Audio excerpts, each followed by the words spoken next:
نحمده ونستعينه ونؤمن به ونتوكل عليه ونعوذ بالله من شرور أنفسنا ومن سيئات أعمالنا من يهده الله فلا مضل له ومن يضلل فلا هادي له ونشهد أن لا إله إلا الله وحده لا شريك له ونشهد أن محمدا عبده ورسوله أرسله بالهدى ودين الحق ليظهره على الدين كله ولو كره المشركون. اللهم صل على محمد وعلى آل محمد كما صليت على إبراهيم وعلى آل إبراهيم وبارك على محمد وعلى آل محمد كما باركت على إبراهيم وعلى آل إبراهيم في العالمين إنك حميد مجيد. أما بعد فإن خير الحديث كتاب الله وخير الهدي هدي محمد صلى الله عليه وسلم وشر الأمور محدثاتها وكل بدعة ضلالة. أيها الناس أوصيكم وإياي أولا بتقوى الله. رب اشرح لي صدري ويسر لي أمري واحلل عقدة من لساني يفقهوا قولي. إن أريد إلا الإصلاح ما استطعت وما توفيقي إلا بالله عليه توكلت وإليه أنيب. أعوذ بالله من الشيطان الرجيم. ربنا واجعلنا مسلمين لك ومن ذريتنا أمة مسلمة لك وأرنا مناسكنا وتب علينا إنك أنت التواب الرحيم. صدق الله العلي العظيم. ബഹുമാന്യരായ സത്യവിശ്വാസികളെ, വിശ്വാസികളെ, റബ്ബ് സുബ്ഹാനഹു വ തആലയുടെ കൽപ്പനകൾ ജീവിതത്തിലുടനീളം പാലിച്ചുകൊണ്ട് അവന്റെ വിധി വിലക്കുകളെ സൂക്ഷിച്ച് ജീവിക്കണമെന്ന് ആദ്യമായി എന്നോടും തുടർന്ന് എൻ്റെ സഹോദരി സഹോദരന്മാരോടും ഉപദേശിക്കുന്നു. ഏതാനും ആഴ്ചകളായി വിശുദ്ധ കഅബാലയവും പരിശുദ്ധ ഹജ്ജ് കർമ്മവുമായി ബന്ധപ്പെട്ട ഇസ്ലാമിൻ്റെ പാഠങ്ങളാണ് മെമ്പറിൽ നിന്ന് നാം ശ്രദ്ധിച്ചുകൊണ്ടിരിക്കുന്നത്. ദുൽഹജ്ജ് മാസം അതിൻ്റെ പരിസമാപ്തിയിലേക്ക് നീങ്ങിക്കൊണ്ടിരിക്കുകയാണ്. ഹജ്ജ് കഴിഞ്ഞ് ഹജ്ജ്മാർ തിരിച്ചു വന്നുകൊണ്ടിരിക്കുന്ന പശ്ചാത്തലവുമാണ്. ഹജ്ജുമായി ബന്ധപ്പെട്ട സവിശേഷമായ പാഠങ്ങളിൽ അവസാനത്തെ ഒരു സന്ദേശം ഇന്നത്തെ ഖുതുബയുടെ ഇതിവൃത്തമായി ഉള്ളടക്കമായി മാന്യ സദസ്സിന് മുമ്പിൽ വെക്കാൻ ആഗ്രഹിക്കുന്നു. കഴിഞ്ഞ ആഴ്ചയിൽ ഒരു കുടുംബത്തിൻ്റെ ജീവചരിത്രവുമായി വിശുദ്ധ കഅബാലയവും ഹജ്ജ് കർമ്മവും ബന്ധപ്പെട്ട് നിൽക്കുന്നു എന്ന് ഒരു പോയിന്റിൽ അവർ 3 പേരും യോജിച്ചു നിൽക്കുന്നു എന്നും നാം പഠിക്കുകയുണ്ടായി. ഈമാൻ, ഇസ്ലാം, തവക്കുൽ, സവിശേഷമായ ഈ ഒരു സൂത്രവാക്യം ഇസ്ലാമിൻ്റെ ഒരു ഇക്വേഷൻ യഥാവിധിയും ഉൾക്കൊണ്ട് മുന്നോട്ട് പോകാൻ വിശ്വാസി സമൂഹത്തിന് കഴിയാതെ വന്നതിൻ്റെ സമകാലിക ദുരനുഭവങ്ങളും നാം ശ്രദ്ധിക്കുകയുണ്ടായി. അതിൻ്റെ തുടർച്ചയിൽ തന്നെ ഈ 3 വ്യക്തികളുമായി ഇബ്രാഹിം, ഹാജർ, ഇസ്മായിൽ അലൈഹിസ്സലാം നാം പഠിക്കേണ്ടുന്ന വിശേഷപ്പെട്ട ഒരു വസ്തുത കൂടി വിശുദ്ധ ഖുർആൻ അടിവരയിട്ട് നമ്മുടെ ശ്രദ്ധയിൽ കൊണ്ടുവരുന്നുണ്ട്. ലക്ഷണമൊത്ത ഒരു കുടുംബത്തെ സംവിധാനിക്കുക എന്നത് ഒരു സത്യവിശ്വാസിയുടെ മിഷനാണ്, ദൗത്യമാണ്. മഹാനായ ഇബ്രാഹിം അലൈഹിസ്സലാത്തു വസ്സലാം അള്ളാഹുവിന്റെ ദീനിന്റെ മാർഗത്തിലെ ഏറെ ശ്രദ്ധേയനായ ഒരു പ്രവാചകനായിരുന്നു എന്ന് നമുക്കറിയാം. അദ്ദേഹത്തിലൂടെയാണ് കഅബയുടെ നിർമ്മാണം പൂർത്തീകരിക്കപ്പെടുന്നത്. അദ്ദേഹമാണ് ഹജ്ജിന് ആഹ്വാനം ചെയ്തത്. സവിശേഷമായ രീതിയിൽ സമഗ്രമായ ഇസ്ലാമിന്റെ തൗഹീദിന്റെ മാർഗത്തിലെ പ്രബോധകനും പ്രചാരകനും വിപ്ലവ നായകനുമായിരുന്നു അദ്ദേഹം.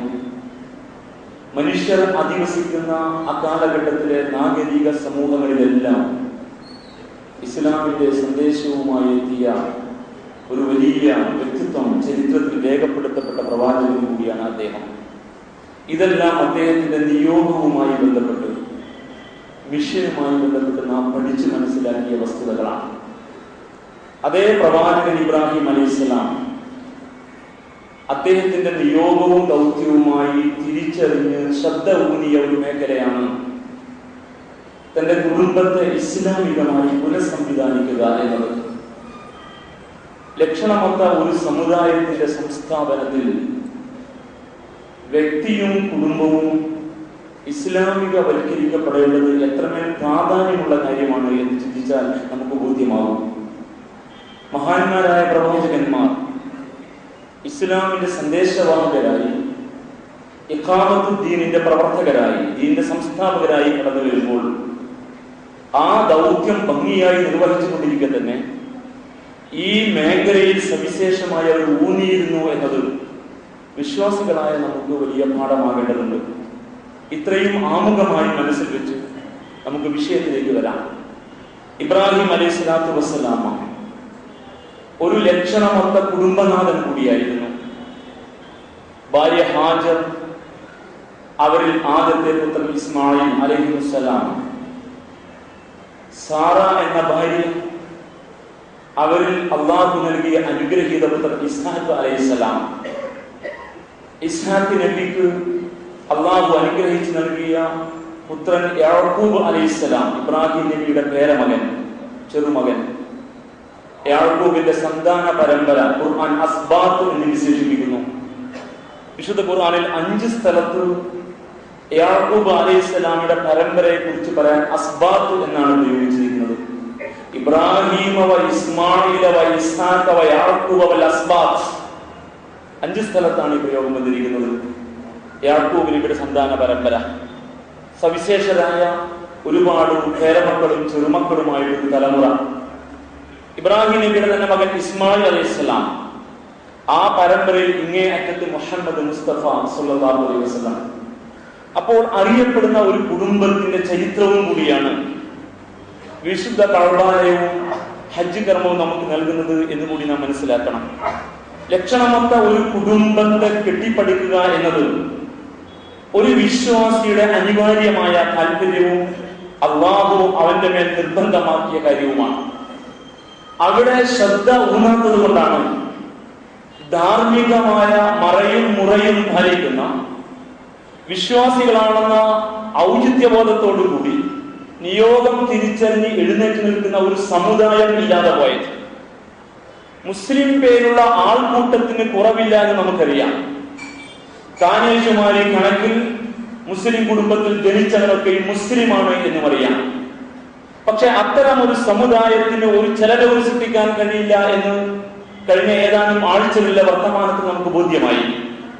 ഉണ്ടാവേണ്ടത് ആദർശത്തെ മുറുകെ പിടിക്കുന്ന, നിയോഗം തിരിച്ചറിഞ്ഞ ലക്ഷണമൊത്ത ഒരു സമുദായമാണ്.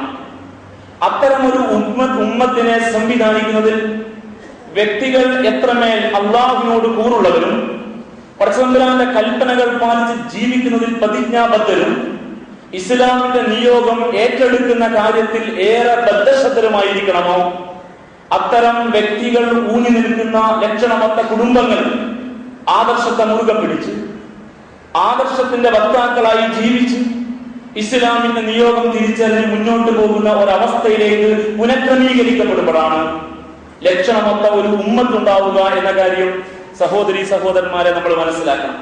ഇബ്രാഹിം അലൈഹിസ്സലാമ ഒരു കുടുംബമായി ജീവിക്കാൻ തുടങ്ങിയ നാൾ മുതൽ തന്റെ കുടുംബത്തെ കുറിച്ച് അവരെ ഇസ്ലാമിന്റെ മാർഗത്തിൽ വളർത്തിയെടുക്കുന്ന കാര്യത്തിൽ അദ്ദേഹത്തിന്റെ വേവലാതി എത്രമേൽ വലുതായിരുന്നു എന്ന് ഒരുപാട് സൂക്തങ്ങളിലൂടെ ഖുർആൻ പഠിപ്പിച്ചു തരുന്നുണ്ട്.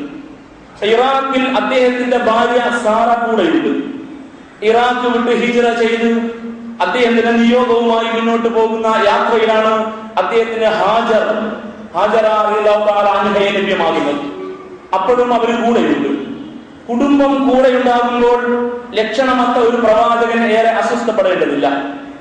ഇസ്ലാമിന്റെ ദൗത്യം തിരിച്ചറിഞ്ഞ ഒരു കുടുംബനാഥൻ തന്റെ കുടുംബം കൂടെ ഉണ്ടാകുമ്പോൾ വല്ലാതെ അസ്വസ്ഥപ്പെടില്ല.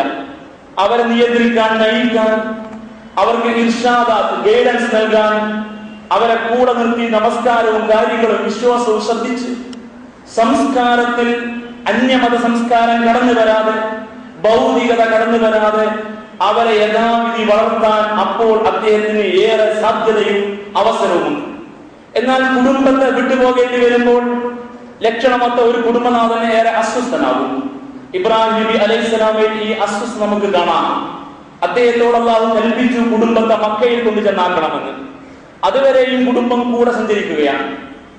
ആ സന്ദർഭത്തിൽ അദ്ദേഹത്തിന് ഒരു പൊന്നോമന പുത്രനുമുണ്ട്. ചരിത്രം നാം നന്നായിട്ട് പഠിച്ചതാണ്. പക്ഷെ എന്റെ ഊന്നൽ മേഖല, ഈയുള്ളവന്റെ ഊന്നൽ മേഖല ഒരു കുടുംബത്തെ കൂടെ വളർത്തിക്കൊണ്ടിരിക്കുന്ന കുടുംബനാഥൻ ആ കുടുംബത്തിന്റെ ഇസ്ലാമിക വളർച്ചയിൽ എത്രമേൽ അസ്വസ്ഥനായിരിക്കും എന്ന വിഷയത്തിലാണ്.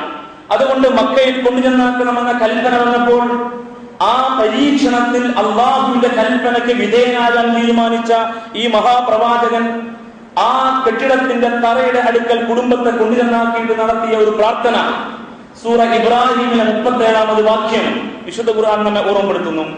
റബ്ബനാ ഇന്നി അസ്കൻതു മിൻ ദുരിയതി ബിവാദിൻ ഗൈരി ദി സറഇൻ ഇൻദ ബൈതികൽ മുഹറം. പടച്ചവനെ, എന്റെ സന്താനത്തെ, കുടുംബത്തെ നിന്റെ പരിപാവനമായ ഈ ഭവനത്തിന്റെ അടുക്കൽ ഫലശൂന്യമായ മരുപ്പറമ്പിൽ ഞാനിതാ കൊണ്ടുവന്ന് താമസിപ്പിച്ചിരിക്കുന്നു. റബ്ബനാ ലിയുഖീമുസ്സലാ, റബ്ബനാ ലിയുഖീമുസ്സലാ. എന്റെ നാഥ, ഞങ്ങളുടെ നാഥ, അവർ നമസ്കാരം നേരെ ചൊവ്വേ നിലനിർത്തുന്നവരായി തീരുന്നതിന് വേണ്ടിയാണ്. അവരവിടെ അധിവസിക്കുമ്പോഴും നമസ്കാരം നേരെ ചൊവ്വേ നിർവഹിക്കുന്നവരായി തീരണം. ഇവിടെ ഞാൻ കൊണ്ടുവന്നാക്കിയിരിക്കുകയാണ്. ഭക്ഷണമില്ല എന്നതിൽ അദ്ദേഹത്തിന് വേവലാതിയില്ല. വെള്ളമില്ല എന്നതിനാൽ കുടുംബം എന്തായി പോകും എന്ന് ഇപ്പോൾ അദ്ദേഹം ചിന്തിക്കുന്നില്ല. നാഥന്റെ കൽപ്പന അനുസരിക്കലാണ് കലവറയില്ലാത്ത സമർപ്പണത്തിൽ, ഇസ്ലാമിന്റെ മാർഗത്തിൽ ആ പ്രവാചകൻ ചെയ്തത് എന്ന് നാം പഠിച്ചിട്ടുണ്ട്. കഴിഞ്ഞ ഖുത്ബയിൽ അത് സൂചിപ്പിച്ചതാണ്. അതുകൊണ്ട് സമർപ്പണത്തിന്റെ മാർഗത്തിൽ ഈ കുടുംബത്തെ അവിടെ ആക്കിയിട്ട് പോകുമ്പോൾ അദ്ദേഹത്തിന്റെ ചിന്ത റബ്ബനാ ലിയുഖീമുസ്സലാ, അവർ ലക്ഷണമൊത്ത രീതിയിൽ നമസ്കാരം നേരെ ചൊവ്വേ നിർവഹിക്കുന്നവരായി തീരുന്നതിന് വേണ്ടി, ഇഖാമത്തു സ്വലാത്ത് നിർവഹിക്കുന്നവരായി തീരുന്നതിന് വേണ്ടി, ഫജഅൽ അഫ്യതൻ മിനന്നാസ് തഹ്വി ഇലൈഹിം, ജനമനസ്സുകൾ ഇവരിലേക്ക് ആകർഷിക്കപ്പെടണമേ തമ്പുരാനെ. വർസുഖുഹും മിനസ് സമറാത്ത്, ഇവർക്ക് നീ ഫലമൂലാദികൾ ഭക്ഷണമായി നൽകുകയും ചെയ്യണം. ലഅല്ലഹും യശ്കുറൂൻ, അവർ നിനക്ക് നന്ദിയുള്ളവരായി ജീവിക്കുന്നതിന് വേണ്ടി. അപ്പോൾ കുടുംബത്തെ അവിടെ ആക്കിയിട്ട് അള്ളാഹുവിന്റെ കൽപ്പനാനുസാരം നാട് വിട്ടു പോകുമ്പോൾ ഈ പ്രവാചകൻ അവിടെ ആക്കിയ കാര്യം പറഞ്ഞ് നാഥനോട് പ്രാർത്ഥിക്കുമ്പോൾ അതിൽ ഊന്നിയ ഒരു വശം എന്റെ അസാന്നിധ്യത്തിലും എന്റെ അഭാവത്തിലും നമസ്കാരം നേരെ ചൊവ്വേ നിർവഹിക്കുന്നവരായി ഇവർ വളരണം എന്നാണ്. അതൊരു കുടുംബനാഥന്റെ ചിന്തയാണ്. അതൊരു കുടുംബനാഥനെ നയിക്കേണ്ടുന്ന ഏറെ ഉന്നതമായ ഒരു വികാരമാണ്. എന്റെ കുടുംബത്തിന്റെ ഇസ്ലാമിക വളർച്ച, അതിൽ അദ്ദേഹത്തിന് ശ്രദ്ധയുണ്ടാവണം. അതിൽ അള്ളാഹുവിനെ ബലമേൽപ്പിക്കണം. അള്ളാഹുവിന്റെ കൽപ്പന പ്രകാരം ഇവിടെ ഇട്ടേച്ചു പോകുമ്പോഴും ഇബ്രാഹിം അലൈഹിസ്സലാം ഊന്നിയത് അവിടെയാണ് എന്ന് നമ്മൾ അറിയണം. ചിലപ്പോൾ നമുക്ക് തോന്നിയേക്കാം, ഇവിടെ ഈ യുഖീമുസ്സലാ എന്നാണല്ലോ പറഞ്ഞത്, നമസ്കാരത്തെ നേരെ ചൊവ്വേ നിർവഹിക്കുന്നവരായാൽ കാര്യമെല്ലാം പൂർത്തിയായി എന്ന ലളിതവൽക്കരണത്തിന്റെ ഭാഗമാണ് നമ്മുടെ പുതിയ കാലഘട്ടത്തിലെ ചിന്ത. എന്നാൽ കൃത്യമായി ഇഖാമത്തുസ്സലാത്ത് എന്ന ഈ പ്രയോഗത്തെ കുറിച്ച് പഠിക്കുമ്പോൾ നമുക്ക് മനസ്സിലാക്കാൻ സാധിക്കും, നേരെ ചൊവ്വേ നമസ്കരിക്കുന്നവർ, അതാണ് ഇഖാമത്തുസ്സലാത്ത്. അതിന്റെ രീതി സ്വീകരിച്ച് ഖുശൂഅോടുകൂടി സമയനിഷ്ഠ പാലിച്ച് പുരുഷന്മാർ ജമാഅത്തായി എന്നൊക്കെ അതിന്റെ വിശദാംശങ്ങളിൽ മഹാന്മാരായ പണ്ഡിതന്മാർ ഉപാധി വെച്ചിരിക്കുന്നു. ഈ സകല വിശദാംശങ്ങളും ഒത്തുചേരുന്ന ലക്ഷണമൊത്ത നമസ്കാരക്കാരായി ഇവര് വളരുന്നതിന് വേണ്ടി എന്ന് പറയുമ്പോൾ ലക്ഷണമൊത്ത നമസ്കാരക്കാരൻ അള്ളാഹുവിനെ കുറിച്ച് ഓർമ്മ നിലനിൽക്കുന്നവനായിരിക്കും. അഖ്മിസ്സലാത്തലിദിക്രി എന്ന് ഖുർആൻ. അപ്പൊ നേരെ ചൊവ്വേ നിസ്കരിക്കുന്നവർക്ക് അള്ളാഹിനെ കുറിച്ച് ഓർമ്മയുണ്ടാകും. രണ്ടാമതായി നേരെ ചൊവ്വേ നമസ്കരിക്കുന്നവൻ പള്ളി വിട്ട് മുസല്ല വിട്ട് പുറത്തിറങ്ങിയാൽ വിധിവിലക്കുകൾ പാലിച്ചുകൊണ്ട് ജീവിക്കുന്നവനായി തീരും. അധാർമികതകൾ ചെയ്യാത്തവൻ. ഇന്നസ്സലാത്ത തൻഹാ അനിൽ ഫഹ്ശാഇ വൽ മുൻകർ. വീണ്ടും വിശുദ്ധ ഖുർആൻ. നമസ്കാരം മ്ലേച്ഛമായ, മോശമായ, അനാശാസ്യ, അശ്ലീല, അധാർമിക വൃത്തികളിൽ നിന്ന് മനുഷ്യനെ തടയുമെന്ന്. അപ്പൊ ജീവിതത്തിൽ വിശുദ്ധിയുള്ളവനായി തീരും. പിന്നെയും നമസ്കാരത്തിന്റെ ഉദാത്തമായ ചില രംഗങ്ങളെ വർണ്ണിക്കുന്നിടത്ത് നമുക്ക് കാണാം.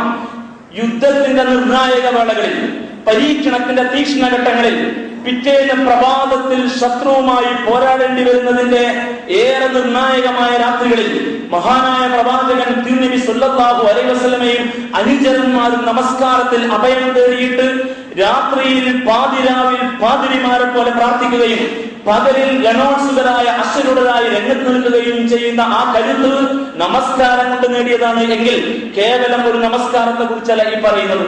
അള്ളാഹുവിനുള്ള വിശ്വാസവും നിരന്തരം അവനെ കുറിച്ച ഓർമ്മയും അതിന്റെ അടിസ്ഥാനത്തിൽ അനാശാസ്യ, അശ്ലീല, അധാർമിക വൃത്തിയിൽ ഏർപ്പെടാതെ ജീവിത വിശുദ്ധിയോടെ ജീവിക്കുകയും ഇസ്ലാമിന്റെ മാർഗത്തിൽ എഴുന്നേറ്റ് നിൽക്കാൻ മതിയായ കരുത്തും ഊർജവും നമസ്കാരത്തിലൂടെ നേടുകയും ചെയ്യുന്ന ലക്ഷണമൊത്ത മനുഷ്യർ, അതാണ് ഇഖാമത്തു സ്വലാത്ത്. അപ്പൊ നിസ്കാരം 5 നേരം നിർവഹിക്കുന്നവരാണ് നമ്മുടെയൊക്കെ മക്കൾ.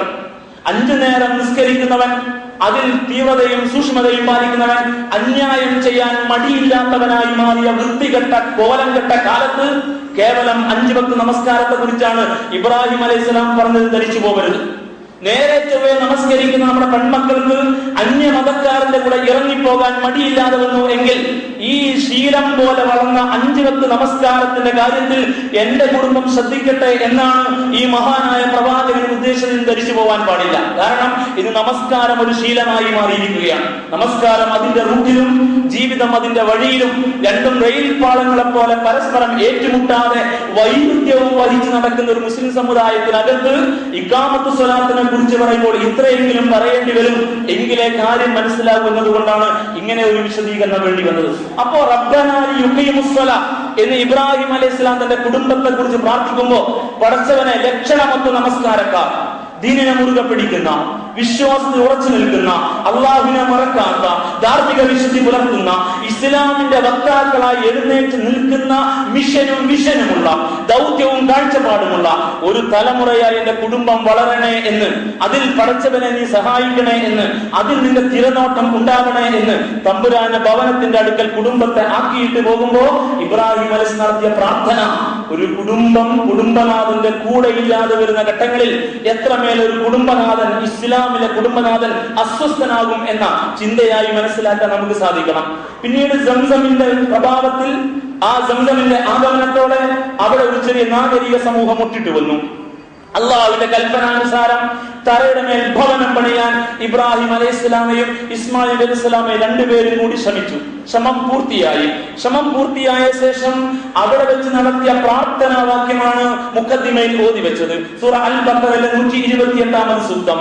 ഈ ഇബ്രാഹിം അലൈഹിസ്സലാമയും മകൻ ഇസ്മായിൽ അലൈഹിസ്സലാമയും പ്രാർത്ഥിക്കുകയാണ്, റബ്ബനാ, ഞങ്ങളുടെ നാഥ, വജഅൽനാ മുസ്ലിമൈനി ലക, ഞങ്ങളെ രണ്ടുപേരെയും നിന്റെ കൽപ്പനയ്ക്ക് പൂർണ്ണമായും വഴിപ്പെടുന്ന ലക്ഷണമൊത്ത മുസ്ലിമീങ്ങളായി, കലവറയില്ലാതെ സമർപ്പിക്കുന്നവരായി നീ മാറ്റണം.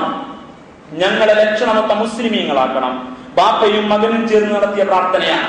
ബാപ്പയും മകനും ചേർന്ന് നടത്തിയ ഒരു പ്രാർത്ഥന, ബാപ്പമാരും മക്കളും കൂടിയിരുന്ന് പ്രാർത്ഥിക്കേണ്ടുന്ന പ്രാർത്ഥന. റബ്ബനാ വജഅൽനാ മുസ്ലിമൈനി ലക, ഞങ്ങളുടെ നാഥ, ഞങ്ങളെ രണ്ടുപേരെയും നിന്റെ കൽപ്പനയ്ക്ക് പൂർണ്ണമായും വിധേയപ്പെടുന്ന മുസ്ലിമീങ്ങളാക്കി മാറ്റണം. വമിൻ ദുർരിയത്തിനാ, ഞങ്ങളിൽ നിന്ന് പൊട്ടിമുളച്ച് പടർന്ന് പന്തലിക്കാനിരിക്കുന്ന, ഞങ്ങളുടെ ഞെട്ടലിൽ നിന്ന് ഉയിരെടുത്ത് പുറത്തു വരാനിരിക്കുന്ന ഞങ്ങളുടെ തലമുറ, ഞങ്ങളുടെ കുടുംബം, ഞങ്ങളുടെ സന്താന പരമ്പര, അവരെയും ലക്ഷണമൊത്ത മുസ്ലിമീങ്ങളാക്കണം. റബ്ബനാ വജഅൽനാ മുസ്ലിമൈനി ലക വമിൻ ദുർരിയത്തിനാ ഉമ്മത്തൻ മുസ്ലിമത്തൻ ലക, പൂർണ്ണമായും നിനക്ക് വഴിപ്പെട്ട് നിലകൊള്ളുന്ന ലക്ഷണമൊത്തൊരു മുസ്ലിം ഉമ്മത്ത്, മുസ്ലിം സമുദായമാക്കി ഞങ്ങളുടെ തലമുറയെ മാറ്റണം. എന്തുമേൽ അർത്ഥവത്തായ പ്രാർത്ഥന. ഒരു പിതാവിന്റെ ഊന്നലും ശ്രദ്ധയും ആ പിതാവിന്റെ കൂടെ നിൽക്കുന്ന മകന്റെ കാര്യത്തിലും പിതാവും മകനും ചേർന്ന് അവരിലൂടെ പറന്നു വന്നിരിക്കാനിരിക്കുന്ന മക്കളും പേരമക്കളും പുത്ര കളത്രാദികളുമായി അങ്ങനെ വളർന്നു വരാനിരിക്കുന്ന ആ സമൂഹത്തെ കുറിച്ചുള്ള കാഴ്ചപ്പാട് ലക്ഷണമൊത്ത മുസ്ലിം ഉമ്മത്തായി മാറാൻ, അതിന് പറ്റുന്ന വ്യക്തികളും കുടുംബങ്ങളുമായി മാറാൻ പടച്ചവനെ നീ ഞങ്ങളെ സഹായിക്കണേ എന്ന് പ്രാർത്ഥിക്കുമ്പോൾ കുടുംബത്തെ ഇസ്ലാമികമായി പുനഃസംവിധാനിക്കുക എന്നത് പടച്ചവനെ ഭയപ്പെടുന്ന ഒരു മുസ്ലിമിന്റെ മേൽ എത്രമേൽ ബാധ്യതയാണ് എന്ന് ഹജ്ജും ഹജ്ജിന്റെ പാഠങ്ങളും കഅബയും അതിന്റെ സന്ദേശവും നമ്മെ ഓർമ്മപ്പെടുത്തുന്നു എന്നറിയണം. വഅരിനാ മനാസികന, ഈ ഭവനത്തിങ്കൽ ഞങ്ങൾ നിർവഹിക്കേണ്ട കർമ്മമെന്തോ അത് ഞങ്ങൾക്ക് നീ ശരിക്കും കാണിച്ചു തരണം. ഇന്നക അൻത തവ്വാബുർ റഹീം, നീ ഏറെ പശ്ചാത്തപിക്കുന്നവനും കരുണാവാരിധിയുമാണ്. അല്ലാഹു സുബ്ഹാനഹു വ തആല ഇബ്രാഹിം അലൈഹിസ്സലാമിന്റെ സമർപ്പിതമായ ഈ ജീവിതത്തിനൊടുവിൽ അദ്ദേഹത്തെ ലോകത്തിന്റെ നേതാവാക്കി ഉയർത്തിയപ്പോൾ ആ നേതാവായി നിശ്ചയിച്ച സന്തോഷ വാർത്ത അറിയിക്കപ്പെടുമ്പോൾ നാഥനോട് അദ്ദേഹം ചോദിക്കുന്ന ഒരു ചോദ്യമുണ്ട്. പടച്ചവനെ, ഇങ്ങനെ ഒരു പദവി എന്റെ കുടുംബത്തിന് കിട്ടുമോ? അവർക്ക് കൂടി കിട്ടണമെന്നാണ് എന്റെ കൊതി. ഞാൻ നിന്നോട് അടുത്തവനും നീ എന്നെ അംഗീകരിച്ചവനും നമ്മൾ പരസ്പരം റാദിയത്തം മറന്നില്ല, പരസ്പരം കാണാൻ ആഗ്രഹിച്ചും തൃപ്തിപ്പെട്ടും പൊരുത്തവും ഗുരുത്വവും തേടിയും ഞാൻ നിന്റെ ദാസനായി നീ എന്റെ ഉടയോനായി, അങ്ങനെയുള്ള ആ ബന്ധം, അങ്ങനെ ഒരവസ്ഥയിലേക്ക് എന്റെ കുടുംബവും ആയി കിട്ടുമോ എന്ന് നിന്നെ ഇമാമായി ലോകൈക നേതാവായി അംഗീകരിച്ചിരിക്കുന്നു എന്ന വാർത്ത അറിയിക്കുമ്പോ ഒരു പ്രവാചകൻ തിരിച്ചു ചോദിക്കുന്നത് വിശുദ്ധ ഖുർആൻ വീണ്ടും നമ്മെ പഠിപ്പിക്കുന്നു. സൂറ അൽ-ബഖറയിലെ 124-ാമത് സൂക്തം. വൈദബതല ഇബ്രാഹിമ റബ്ബഹു ബികലിമാത്തിൻ വൈദബതല ഇബ്രാഹിമ റബ്ബഹു ബികലിമാത്തിൻ ഫഅതമ്മഹുൻ. ഇബ്രാഹിം അലൈഹിസ്സലാമയെ അല്ലാഹു സുബ്ഹാനഹു വ തആല ഒരുപാട് കൽപ്പനകൾ കൊണ്ട് പരീക്ഷിച്ചു. അതെല്ലാം അദ്ദേഹം പൂർത്തീകരിച്ചു. ഖാല, അവസാനം അല്ലാഹു അദ്ദേഹത്തോട് പറഞ്ഞു, ഇന്നി ജാഇലുക ലിന്നാസി ഇമാമ, നിന്നെ ഞാൻ ജനങ്ങളുടെ നേതാവായി ഉയർത്തിയിരിക്കുന്നു, നിശ്ചയിച്ചിരിക്കുന്നു.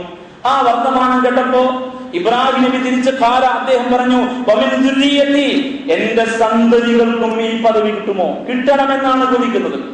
നമ്മൾ ഏത് അർത്ഥത്തിൽ ഇസ്ലാമികമായി വളർന്നോ അതേ അർത്ഥത്തിൽ ഇസ്ലാമികമായി നമ്മുടെ ഇണതുണകളും മക്കളും പേരമക്കളും ആയി വരുന്ന ഉദാത്തമായ ഒരു ചിന്ത ഒരു വിശ്വാസിയെ വിട്ടുപോകില്ല എന്നതിന്റെ ഏറ്റവും വലിയ നിദർശനമാണ്.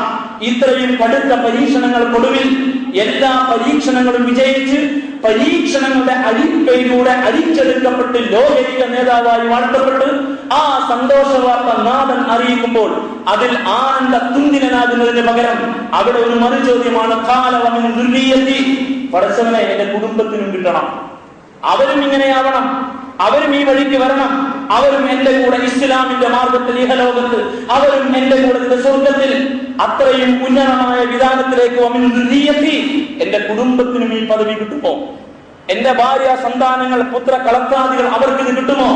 വല്ലാത്തൊരു കൊതിയാണ്, വല്ലാത്തൊരു ആഗ്രഹമാണ്, വലിയൊരു തേട്ടമാണ്, ഉയർന്ന പ്രതീക്ഷയാണ്. ഇതാണ് വിശ്വാസികൾക്കുണ്ടാകേണ്ട മനസ്സ്. കുടുംബ നായകന്മാരായി ജീവിക്കുന്നവർ അറിയണം, ഇത്രയും കൃത്യമായ ഊന്നൽ നമ്മുടെ കുടുംബത്തിന്റെ കാര്യത്തിൽ ഇസ്ലാം കൊടുത്തത് ഇബ്രാഹിമിനെ വർഷങ്ങളായി കേട്ടിട്ടും ഈ 3 പേരുടെയും പേരുമായി ചുറ്റിപ്പറ്റ് ബലിപെരുന്നാളും ഉളുഹിയയും കർമ്മങ്ങളും പഠിച്ചിട്ടും ലക്ഷണമൊത്ത ഒരു കുടുംബത്തെ സംവിധാനിക്കണമെന്ന ചിന്ത ഹൃദയ മസ്തിഷ്കത്തിലേക്ക് കയറാതെ പോയ ഹതഭാഗ്യം ഓർക്കണം. നമുക്ക് അല്ലാഹുവിന്റെ മാർഗത്തിൽ ഇബ്രാഹിമിനെ സ്മരിക്കാൻ അർഹതയുണ്ടോ എന്ന് നാം ചിന്തിക്കേണ്ടിയിരിക്കുന്നു. അദ്ദേഹം പറഞ്ഞത് എന്റെ മക്കൾക്കും വേണം, എന്റെ സന്താന പരമ്പരക്കും ഈ സ്ഥാനം വേണം, അവരും ഇങ്ങനെയാവണം. അല്ലാഹു പറഞ്ഞു, ഖാല ലാ യനാലു അഹ്ദിൽ ളാലിമീൻ, അക്രമികളായി പോയാൽ ഈ പദവി കിട്ടൂല. ജനിച്ചതിന്റെ മകനായിട്ട് കാര്യമൊന്നുമില്ല, ജനിച്ചത് ഹാജറുടെ മകനായിട്ട് കാര്യമില്ല, ജനിച്ചത് ഇബ്രാഹിമിന്റെയും ഹാജറുടെയും മകനായതുകൊണ്ട് കാര്യമില്ല. അവർ ലാലിമീങ്ങളായി പോയാൽ അല്ലാഹുവിനെ മറികടന്ന് അവനെ വിട്ട് താൻ തോന്നികളായി അന്യായമായ മാർഗത്തിൽ സ്വന്തത്തോട് ലാലിമുൽ നഫ്സി എന്നാണ് അതിന് ഖുർആനിന്റെ പ്രയോഗം, സ്വന്തത്തോട് അതിക്രമം ചെയ്യുന്നവരായി മാറിയാൽ പാരമ്പര്യം കൊണ്ടൊന്നും രക്ഷപ്പെടില്ല. വലിയ പ്രവാചകന്റെ മക്കളും പേരമക്കളുമായതുകൊണ്ടോ ബാപ്പയും ഉമ്മയും ഇത്രയൊക്കെ ഇസ്ലാമിയത്തിന്റെ വക്താക്കളായതുകൊണ്ടോ അല്ലാഹുവിന്റെ അടുക്കൽ അംഗീകരിക്കപ്പെടുന്നു ധരിക്കേണ്ടതില്ല. വിശ്വാസം കൊണ്ടും കർമ്മം കൊണ്ടും നമ്മുടെ കൂടെ നമ്മുടെ കുടുംബവും വളർന്ന് ഉയർന്നു വന്നെങ്കിലേ ഇവിടെയും നാളെ പരലോകത്തും അനുഗ്രഹീതരായ സന്താന പരമ്പരയിൽ അവർ പെടുകയുള്ളൂ എന്ന് കൃത്യമായിട്ട് അവിടെ വെച്ച് നാഥൻ പഠിപ്പിച്ചു. മുസ്ലിം സമുദായത്തിൽ നിന്ന് മനസ്സിലാകാത്ത ഒരു വിഷയമാണിത്. ജനിച്ചത് മുഹമ്മദിന്റെയും ഖദീജയുടെയും മകനായതുകൊണ്ട് സ്വർഗത്തിലെത്തുമെന്ന് ധരിച്ചവരാണ് വിശ്വാസ സമൂഹം. ജന്മം കൊണ്ട് മുസ്ലിം കുടുംബത്തിൽ പെട്ടതുകൊണ്ട് സ്വർഗം റിസർവ് വെച്ചിരിക്കുന്നു എന്ന് പറയാൻ യഹൂദരെ പോലെ മടിയില്ലാത്തവരാണ് ഇന്നത്തെ മുസ്ലിമീങ്ങൾ.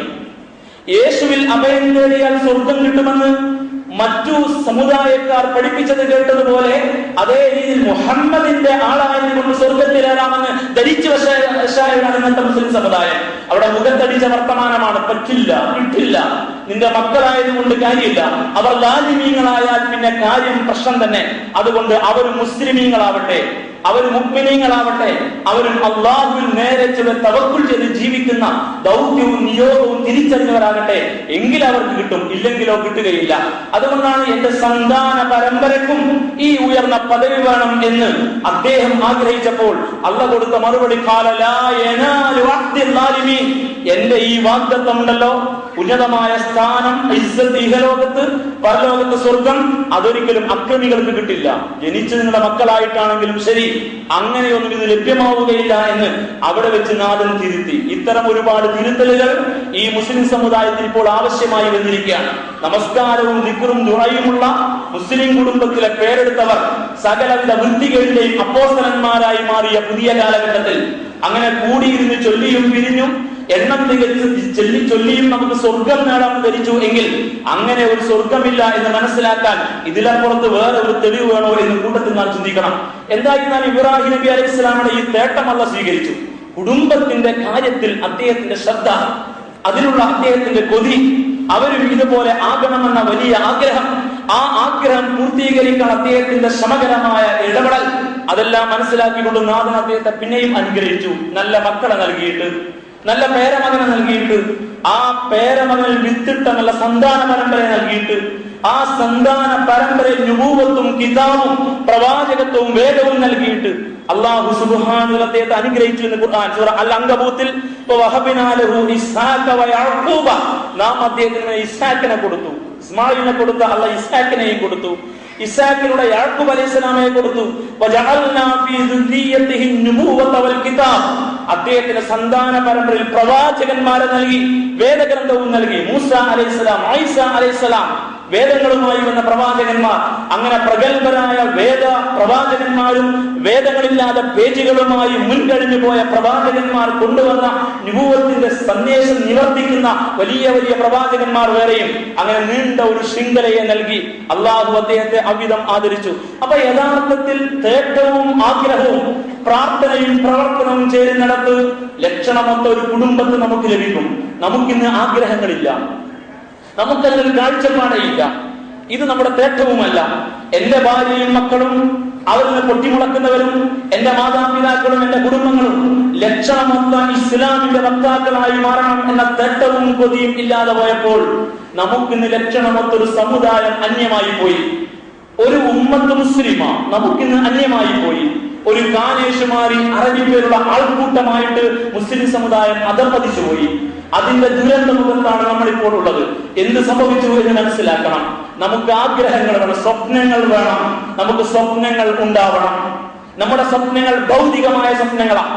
വലിയ വീടും പറമ്പും, അതിനകത്ത് കൊട്ടാര സമാനമായ കാറും, അതിനകത്ത് ഏറ്റിക്കൊണ്ട് നടക്കാൻ പറ്റുന്ന സ്വർണ്ണ വിഭൂഷിതയായ മരുമക്കളെയും ഒക്കെ സ്വപ്നം കണ്ട് നടക്കുന്നവർക്ക് ഒരു മുസ്ലിം സമുദായത്തിന്റെ ഭാഗമായി നിൽക്കാൻ കഴിയില്ല. അവർ ഭൗതികതയുടെ ഭാഗമായിട്ട് നിൽക്കുന്നവരാണ്. അവർ എത്ര ഗഡാഗലികന്മാരായിരുന്നാലും ശരി, അവർക്കൊരു സമുദായത്തിന്റെ മിഷൻ ഏറ്റെടുക്കാൻ കഴിയില്ല. അവരോ ഇസ്സത്ത് പ്രാപിക്കുകയുമില്ല. അത്രയും ദുരന്തം ഈ സമുദായത്തിൽ സംഭവിച്ചത് നാം തിരിച്ചറിയാതെ പോകരുത്. അതുകൊണ്ട് യഥാർത്ഥത്തിൽ ആഗ്രഹം ഉണ്ടാവണം, സ്വപ്നം ഉണ്ടാവണം. ഇബ്രാഹിം അലൈഹിസ്സലാമയുടെ സ്വപ്നം പോലെ, അദ്ദേഹത്തിന്റെ തേട്ടം പോലെ ലക്ഷണമൊത്ത ഒരു കുടുംബം, അതിൽ നിന്ന് പൊട്ടിമുളക്കുന്ന മക്കളും പേരമക്കളും പുത്ര കളത്രാദികളും, അതിന്റെ ഒരു നീണ്ട പരമ്പര അത് ആഗ്രഹിച്ചു അദ്ദേഹം. അള്ളാഹ് കൊടുത്തു. ആ പരമ്പരയാണ് ബനൂ ഇസ്രായേൽ സമുദായത്തിലെ ആ സുവർണ കാലഘട്ടത്തിലെ മഹാരഥന്മാരായ പ്രവാചകന്മാരും അതിലെ വലിയ വലിയ വ്യക്തിത്വങ്ങളും ആ ലക്ഷണമൊത്ത സമുദായവും എന്ന കാര്യം സഹോദരീ സഹോദരന്മാരെ നമ്മൾ ഓർക്കണം. ഇബ്രാഹിം അലൈഹിസ്സലാമയുടെ നിരന്തരമായ പ്രാർത്ഥന എന്തായിരുന്നു എന്ന് പഠിക്കുമ്പോൾ ആ പ്രാർത്ഥനയിൽ ഇങ്ങനെ ഒരു വാക്യം കാണാം. സൂറ ഇബ്രാഹിമിലെ 41-ാമത് സൂക്തം, 42-ാമത് സൂക്തം, 2 ആയാത്തുകൾ. അദ്ദേഹത്തിന് നിരന്തര പ്രാർത്ഥന ഇതായിരുന്നു: റബ്ബി ജഅൽനീ മുഖീമസ്സലാ, പടച്ചവനെ എന്നെ നീ നേരെ ചൊവ്വേ നമസ്കാരം നിലനിർത്തുന്ന ആളുകളിൽ പെടുത്തണേ എന്നാണ്. നേരെ ചൊവ്വേ നമസ്കരിക്കുന്നവന്റെ നേട്ടത്തെ കുറിച്ച് നേരത്തെ പറഞ്ഞു. അവനെ കൊണ്ടേ കാര്യമുള്ളൂ. സമയാസമയം ശീലം പോലെ വന്നിട്ട് കുമ്പിടുന്നവനെ കൊണ്ട് വലിയ കാര്യമൊന്നും ഉണ്ടാവില്ല എന്ന് നമുക്കിന്ന് ബോധ്യമാണ്. അമ്പലത്തിൽ കയറിയിറങ്ങുന്ന ഹൈന്ദവ സഹോദരനും ചർച്ചിൽ കുർബാന കഴിയുന്ന ക്രൈസ്തവ സഹോദരനും മുസ്ലിം പള്ളിയിൽ നമസ്കരിച്ചിറങ്ങുന്ന മുസ്ലിം സഹോദരനും ജീവിത മൈതാനിൽ വ്യത്യാസമില്ലാതെ പോയത് നമസ്കാരം ശീലമായി പോയത് കൊണ്ടാണ്. അത്തരം ഒരാളാവണേ എന്നല്ല ഇബ്രാഹിം ഇവിടെ പ്രാർത്ഥന. റബ്ബി ജഅൽനി മുഖീമസ്സലാ, ലക്ഷണമൊത്ത ഒരു നമസ്കാരക്കാരനായി എന്നെ നീ മാറ്റണേ നാഥ. വമിൻ ദുർരിയതി, ചേർത്ത് അദ്ദേഹം പറഞ്ഞു വമിൻ ദുർരിയതി, എന്റെ സന്താന പരമ്പരയും അങ്ങനെയാകണം. റബ്ബനാ വതഖബ്ബൽ ദുആ, പടച്ചവനെ നിങ്ങളുടെ പ്രാർത്ഥന നീ സ്വീകരിക്കണം. റബ്ബി ജഅൽനി മുഖീമസ്സലാത്തി വമിൻ ദുർരിയതി റബ്ബനാ വതഖബ്ബൽ ദുആ, സൂറ ഇബ്രാഹിം 41-ാമത് സൂക്തം. പടച്ചവനെ എന്നെ നീ നേരെ ചൊവ്വേ നമസ്കാരങ്ങളിൽ പെടുത്തണം, എന്റെ സന്താന പരമ്പരയെയും അങ്ങനെയാക്കണം. അദ്ദേഹത്തിന്റെ പ്രാർത്ഥനയിൽ അദ്ദേഹവും കുടുംബവും ഒരു പ്രിഫറൻസ് ലിസ്റ്റാണ്, ഒരു മുൻഗണനാക്രമമാണ് ഇസ്ലാമ പഠിപ്പിക്കുന്നത്. അദ്ദേഹവും കുടുംബവും റബ്ബി ജഅൽനി മുഖീമസ്സലാത്തി വമിൻ ദുർരിയതി റബ്ബനാ വതഖബ്ബൽ ദുആ, പടച്ചവനെ ഞങ്ങളുടെ ഈ പ്രാർത്ഥന നീ സ്വീകരിക്കണം. റബ്ബനാ ഇഗ്ഫിർലി വലിവാലിദയ്യ വലിൽമുഅ്മിനീന യൗമ യഖൂമുൽ ഹിസാബ്, അടുത്ത സൂക്തം സൂറ ഇബ്രാഹിം. റബ്ബനാ ഇഗ്ഫിർലി, ഞങ്ങളുടെ നാഥ എനിക്ക് നീ പുറത്തു തരണം. വലിവാലിദയ്യ, എന്റെ മാതാപിതാക്കൾക്കും, വലിൽ മുഅ്മിനീന, ബാക്കിയുള്ള മുഴുവൻ വിശ്വാസികൾക്കും, യൗമ യഖൂമുൽ ഹിസാബ്, ആ വിചാരണയ്ക്ക് വേണ്ടി എഴുന്നേറ്റ് നിൽക്കുന്ന നാളിൽ നീ ഞങ്ങളുടെ പാപങ്ങൾ പുറത്തു തരണേ. ആരുടെയൊക്കെ പാപം? എന്റേത് പൊറുക്കണം, എന്റെ മാതാപിതാക്കൾ ഉൾപ്പെടുന്ന കുടുംബത്തിന്റേത് പൊറുക്കണം, ഞങ്ങളാകുന്ന വിശ്വാസികളുടെ പാപങ്ങളും പൊറുക്കണം. അപ്പോൾ വ്യക്തി, കുടുംബം, സമുദായം, സമൂഹം, രാഷ്ട്രം എന്ന ഒരു ഘടന വളരെ കൃത്യമായിട്ട് പഠിപ്പിച്ചു എങ്കിൽ ആ മേഖലയിൽ തൊട്ട് പ്രവർത്തിച്ച ഒരു ഇബ്രാഹിം അലൈഹിസ്സലാമയെ നാം ശരിയായി മനസ്സിലാക്കി എങ്കിൽ ആ പ്രവർത്തന മേഖലയിൽ ലക്ഷണമൊത്ത ഒരു കുടുംബത്തെ പുനഃസംവിധാനിക്കൽ ഒരു മിഷനായിരുന്നു എന്ന് ഇബ്രാഹിം അലൈഹിസ്സലാം തിരിച്ചറിഞ്ഞതിന്റെ ഉദാത്തമായ പ്രാർത്ഥനകളാണ് സഹോദരന്മാരെ ഈ വാക്യങ്ങളിലൂടെ നാം ശ്രമിച്ചുകൊണ്ടിരിക്കുന്നത്. ഇത് നമുക്കൊരു ഗുണപാഠമാവണം, ഇത് നമുക്കൊരു വഴികാട്ടിയാവണം. ഇതിന് ഒരുപാട് പാഠങ്ങൾ നമുക്ക് പഠിക്കാനുണ്ട്. വിശ്വാസികളുടെ പ്രാർത്ഥന ഇതാവണമെന്ന് ഖുർആൻ പഠിപ്പിച്ചിട്ടില്ലേ? വ്യക്തി, കുടുംബം എന്ന ആ ക്രമത്തിൽ ആ കുടുംബത്തിന്റെ കാര്യത്തിൽ വിശ്വാസികൾ പ്രാർത്ഥിക്കേണ്ട പ്രാർത്ഥന സൂറ അഹ്ഖാഫിലും സൂറ അൽ ഫുർഖാനിലും പഠിപ്പിച്ചിടത്ത് ഇങ്ങനെ നമ്മളോടൊക്കെ പ്രാർത്ഥിക്കാൻ വേണ്ടി കൽപ്പിച്ചിട്ടുണ്ട്. ഒരു വിശ്വാസിയുടെ പ്രാർത്ഥനയെ കുറിച്ച് സൂറ അഹ്ഖാഫ് 15-ാം സൂക്തത്തിൽ അല്ലാഹു പറയുന്നു, റബ്ബി, എന്റെ നാഥ, ഔസിഅനി അൻ അഷ്കുറ നിഅമതക അല്ലതി അൻഅംത അലയ്യ വഅലാ വാലിദയ്യ, എനിക്കും എന്റെ മാതാപിതാക്കൾക്കും നീ നൽകിയ അനുഗ്രഹങ്ങൾക്ക് നന്ദി കാണിക്കാൻ എനിക്ക് നീ ഉദവി നൽകണേ. എനിക്കും എന്റെ മാതാപിതാക്കൾക്കും, ഒരു മകന്റെ പ്രാർത്ഥനയാണ്, എനിക്കും എന്റെ മാതാപിതാക്കൾക്കും നീ നൽകിയ അനുഗ്രഹങ്ങൾക്ക് നന്ദി കാണിക്കാൻ എനിക്ക് നീ തൗഫീഖ് നൽകണേ. വഅൻ അഅമല സാലിഹൻ തർദാഹു, നീ ഇഷ്ടപ്പെടുന്ന അമലുകൾ, പ്രവർത്തനങ്ങൾ ചെയ്തുകൊണ്ട് ഇസ്ലാമിന്റെ മാർഗത്തിൽ കർമ്മനിരതനായി മുന്നേറാനും എനിക്ക് നീ തൗഫീഖ് നൽകണേ. വീണ്ടും വഅസ്ലിഹ് ലീ ഫീ ദുർരിയതി, എന്റെ സന്താനങ്ങളെ നല്ലവരാക്കിക്കൊണ്ട് നീ എനിക്ക് സുഖമരുളണേ. എന്റെ സന്താന പരമ്പരയെ നല്ലവരാക്കിക്കൊണ്ട് നീ എനിക്ക് സുഖമരുളണേ. സുഖം അപ്പോഴാ സംഭവിക്കുക. പണക്കൊഴുപ്പിൽ സുഖം അനുഭവിക്കുന്നവർക്ക് ഈ സുഖം മനസ്സിലാവില്ല. കെട്ടിക്കൊണ്ടുവരുന്നതിലൂടെ കോടികൾ നേടുന്നതിൽ അഭിരമിക്കുന്നവർക്ക് ഈ സുഖം മനസ്സിലാവില്ല. ഇസ്ലാമിനെ മുമ്പിൽ വെച്ചവർക്കേ മനസ്സിലാകൂ. മാതാപിതാക്കൾക്ക് വേണ്ടി പ്രാർത്ഥിച്ച ശേഷം ഈ വിശ്വാസന അടുത്ത ആ പ്രാർത്ഥനയിൽ തുറന്ന വർത്തമാനം, എന്റെ സന്താന പരമ്പരയിൽ ഇസ്ലാമിനോട് കൂറുള്ളവരാക്കി നല്ലവരാക്കി അവരെ വളർത്തിയിട്ട് നീ എനിക്ക് സൗഖ്യം നൽകണേ എന്നാണ്. ഇന്നി തുബ്തു ഇലൈക്, ഞാനിതാ നിന്നിലേക്ക് പശ്ചാത്തപിച്ച് മടങ്ങുന്നു. വഇന്നി മിനൽ മുസ്ലിമീൻ, ഞാൻ നിനക്ക് പൂർണ്ണമായും സമർപ്പിതനായ മുസ്ലിമാണ്. സൂറ അഹ്ഖാഫിലെ 15-ാമത് സൂക്തം ഒരു വിശ്വാസിയുടെ പ്രാർത്ഥനയാണ്. വിശ്വാസികൾ നിരന്തരമായി പ്രാർത്ഥിക്കുന്ന പ്രാർത്ഥന നമുക്ക് ഓർമ്മയുണ്ട്. സൂറ അൽ ഫുർഖാനിലെ 74-ാമത് സൂക്തം അല്ലദീന യഖൂലൂൻ, ഇബാദുർ റഹ്മാനെ കുറിച്ച് പഠിപ്പിക്കുക. ലക്ഷണമൊത്ത അല്ലാഹുവിന്റെ ദാസന്മാർ.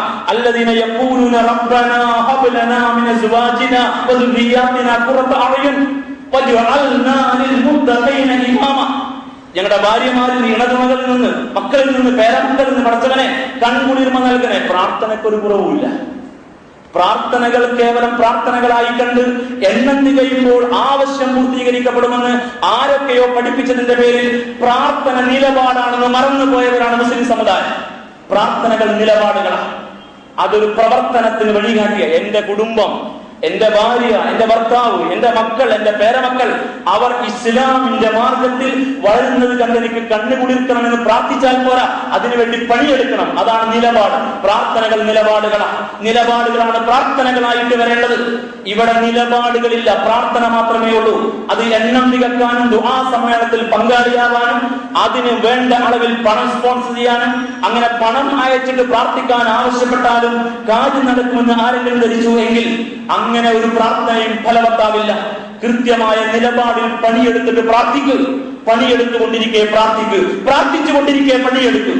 പ്രാർത്ഥനയും പ്രവർത്തനവും പ്രാർത്ഥനയും എന്ന രീതിശാസ്ത്രം മറന്നുപോയ ഒരു സമുദായം എവിടെയോ ഡിവൈൻ കേന്ദ്രത്തിൽ കയറിയിരിക്കുന്നവർ എണ്ണം തികച്ചു ചൊല്ലുന്നത് പോലെ, ഏതോ കാൻഗാവിൽ കൂടിയെന്ന് ലക്ഷ്യം തികക്കുന്നത് പോലെ പ്രാർത്ഥന കൊണ്ട് എണ്ണം തികക്കാൻ പഠിച്ചിട്ടോ പ്രാർത്ഥനാ പുസ്തകങ്ങൾ വാങ്ങിയിട്ട് എണ്ണം തികച്ച് ചൊല്ലിയിട്ടോ കാര്യം നടക്കുന്നു ധരിച്ചു എങ്കിൽ അങ്ങനെ നിങ്ങളുടെ കാര്യസാധ്യത്തിന് വേണ്ടി മാത്രം ഇരിക്കുന്ന ഒരു തമ്പുരാനില്ല എന്ന് ഖുർആൻ ശരിക്കും പഠിപ്പിക്കും. അതുകൊണ്ട് നിങ്ങൾക്ക് നിലപാട് വേണം. നിങ്ങളുടെ പ്രാർത്ഥനകൾ നിലപാടുകളായിട്ട് മാറണം. അതുകൊണ്ട് എന്റെ ഭാര്യയും മക്കളും പേരമക്കളും പുത്രകളത്രാദികളും അവർക്ക് കൺകുളിർമ ഉണ്ടാകണേ എന്ന് പ്രാർത്ഥിക്കുമ്പോ അതിന് പറ്റിയ രീതിയിൽ പണിയെടുക്കണം. ഒരു മഹാപ്രവാചകൻ പണിയെടുത്തതുപോലെ കുടുംബത്തെ കൂടെ നിർത്തുമ്പോൾ സമാധാനത്തിൽ അവരെ വളർത്തി കുടുംബത്തെ ആക്കിയിട്ട് പോകേണ്ടി വന്നപ്പോൾ അള്ളാഹു വരമേൽപ്പിച്ച് ഒന്ന് ശ്രദ്ധിച്ചും കൂടെ കൂട്ടിയും അങ്ങനെ വളർത്തിയെടുത്ത് ഓരോ പോയിന്റിലും അവരും എന്റെ കൂടെ വേണം എന്ന് ആഗ്രഹിച്ച് അതിന് പറ്റുന്ന രീതിയിൽ ലക്ഷണമൊത്ത ഒരു പ്രവാചകൻ, ലക്ഷണമൊത്ത ഒരു കുടുംബത്തെ സംവിധാനിച്ച് ലക്ഷണമൊത്ത ഒരു കുടുംബത്തിന്റെ ചരിത്രം ഹജ്ജിന്റെയും കഅബയുടെയും ചരിത്ര പഠനങ്ങൾ മർമ്മമായി വന്നു എങ്കിൽ കുടുംബനാഥന്മാർ ഭയപ്പെടണം, കുടുംബത്തിൽ ജീവിക്കുന്നവർ ഭയപ്പെടണം. ഇങ്ങനെ ഒരു പോയിന്റിൽ ഊന്നി ഇന്നേ വരെ ഹജ്ജിനെയും ബലിപെരുന്നാളിനെയും പഠിക്കാൻ കഴിയാതെ പോയി എങ്കിൽ നമ്മളെത്ര ഹതഭാഗ്യരാണ്. അതുകൊണ്ട് മുത്തഖീങ്ങളുടെ ഇമാമായി എന്നെ മാറ്റണേനാ. എല്ലാവരും പള്ളി ഇമാമാകുമെന്നല്ലേ പറഞ്ഞു നടത്തും, എല്ലാവരും ഭരണത്തിൽ ഇമാറത്ത് വഹിക്കും എന്നും അപ്രർത്ഥമില്ല. മുത്തഖീങ്ങളുടെ ഇമാം, പടച്ചതമ്പുരാനെ ഭയപ്പെടുന്ന ഒരു കുടുംബത്തിന്റെ നേതാവായി നിൽക്കാൻ ഭാഗ്യമുണ്ടാവണം. എത്ര പേരുണ്ട് ഈ സമുദായത്തിനകത്ത് ലക്ഷണമൊത്ത കുടുംബത്തിലെ കുടുംബനാഥന്മാരായി കുടുംബിനികളായി ഉള്ളവർ. നാണിച്ച് തലതാഴ്ത്തി പോകുന്ന നമ്മുടെ അവസ്ഥ വായിച്ചാൽ കുടുംബത്തിനകത്ത് കെട്ടുനാടിക്കൊണ്ടിരിക്കുന്ന വൃത്തികേടുകൾ കൊണ്ട് തല ഉയർത്തി നടക്കാൻ കഴിയാത്ത വിധം ഒരു സമുദായം നാണം കെട്ടുകൊണ്ടിരിക്കുന്നുണ്ട് എങ്കിൽ ഇനിയും ജാഗ്രത പാലിക്കാൻ വൈകിക്കൂടാ. നാം നന്നാവുക, നമ്മുടെ കുടുംബത്തെ നന്നാക്കുക. സകല വൃത്തികളും വീട്ടകത്ത് അരങ്ങേറിക്കൊണ്ടിരിക്കെ മിണ്ടാൻ കഴിയാതെ പോയ കുടുംബനാഥന്മാർ പള്ളിയിൽ വന്നിരുന്നിട്ട് കാര്യമില്ല.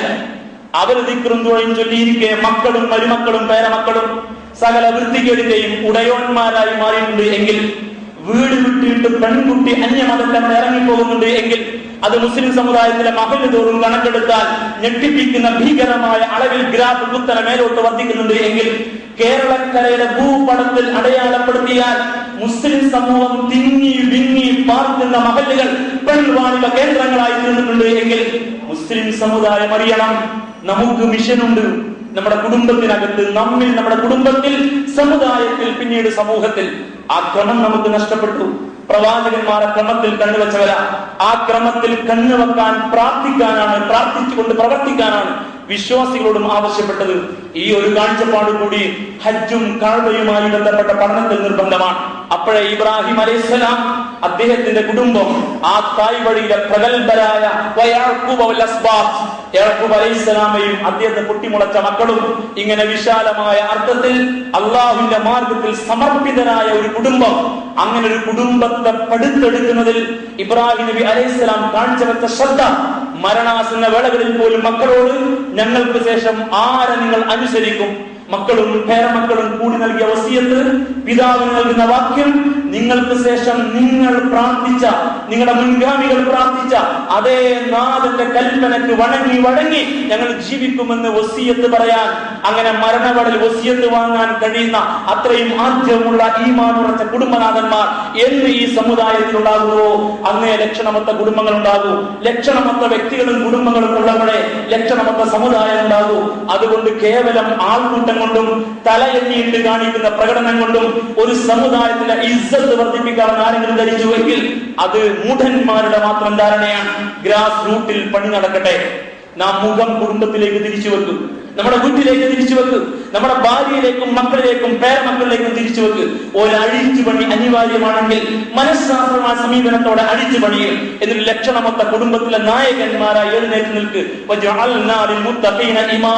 അത്തരം ലക്ഷണമൊത്ത കുടുംബത്തിലെ നായകന്മാരായി അല്ലാഹു സുബ്ഹാനഹു വ തആല നമ്മെ എല്ലാവരെയും മാറ്റി തരുമാറാവട്ടെ.